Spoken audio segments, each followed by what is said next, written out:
अनेक धन्यवाद आपण आमମାନଙ୍କ संगे जोड़ी हिचंती एवं ए कृष्ण पर्व को मंच ऊपर अछंती दलर वरिष्ठ नेता माननीय पूर्वतन विधायक धामनगर बड़ भाई श्री राजेंद्र कुमार दास महोदय आमे श्री राजेंद्र कुमार दास राजू भाई को अनेक अनेक स्वागत अनुरोध करूछु। आमर सहित मंच ऊपर अछंती दल तरफ डॉक्टर प्रियव्रत माझी महोदय दल मीडिया कोऑर्डिनेटर एवं प्रवक्ता। आमर सहित अछंती दल तरफ मंच रे डॉक्टर सुभाष नायक महोदय पर्यवेक्षक धामनगर निर्वाचन मंडली एवं जो आमरक सहित बिजु जनता दल रे मिश्रण पर्व रे सम्मिलित होउचंती सेमाने धामनगर निर्वाचन मंडली रो धामनगर सहरांचल जो एनएसी रही सेठू आसी आज बिजु जनता दल एठी सम्मिलित होउचंती से समस्त नेतृमंडली को आमे एपटे करताली सहित स्वागत करूछु अभिनंदन करूछु। आमर सहित विशेष कर जो माने विशिष्ट नेतृमंडली एठी मंच ऊपर अछंती होउचंती श्री रवि नारायण स्वाई महोदय आमे रवि नारायण बाबू को स्वागत करूछु। से पूर्वतन पीएस मेंबर मध्य थिले एवं अबिका जयनगर जो अछि जीपी सेटा अबिका सहरांचल रे मिसिएछि। आमर सहित मंच रे अछंती शेख रुस्तम महोदय शेख इब्राहिम महोदय शेख अमरुल्लाह महोदय शेख कालो महोदय शेख गुलाम हुसैन महोदय एवं ताकर सहित आसीथिबा समस्त नेतृमंडली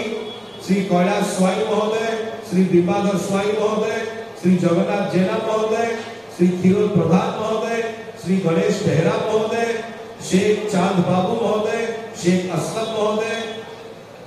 शेख लाल बाबू महोदय शेख नवाब महोदय शेख शमशेर अली महोदय शेख अब्दुल रहमान महोदय शेख एहसान महोदय शेख कमल हुसैन महोदय शेख गुलिस्तान महोदय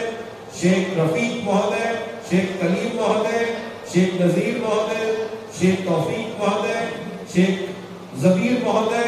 एवं ताकर सहित आसीथिबा शताधिक नेतृमंडली एवं समर्थकक सहित आज से बिजु जनता दल रे विधिवत भाव में सम्मिलित होउचंती।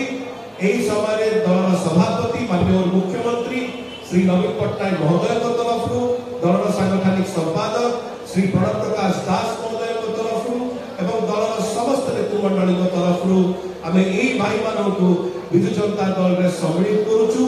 एवं अनुरोध करी दलर वरिष्ठ नेता माननीय पूर्वतन विधायक धामनगर श्री राजेंद्र कुमार दास महोदय से उत्तरीय दे दल मध्य विधिवत भाव को स्वागत करें। सस्मित भाई महोदय एवं उपस्थित अछंती हमर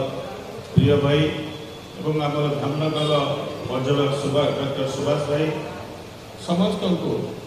ए मंच रे हमर जो धामनगर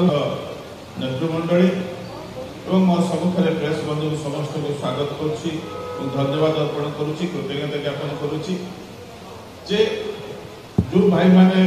भाईचारा रखिछंती धामनगर रे भाईचारा सहर रे आज आसी से माने भाजपा छाड़ी बिजु जनता दल रे शामिल होइछंती सेति पई मो तरफ एवं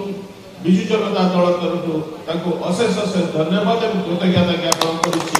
जे एही पई जे 4.5 कोटी ओडिया दलदी बंधु प्रिय मुख्यमंत्री ओडिशार जननेता नवीन पट्टनायक आदर्श एवं नीति रे अनुप्राणित होई से पुणी थरे धामनगर को किबळी भाव रे विकसित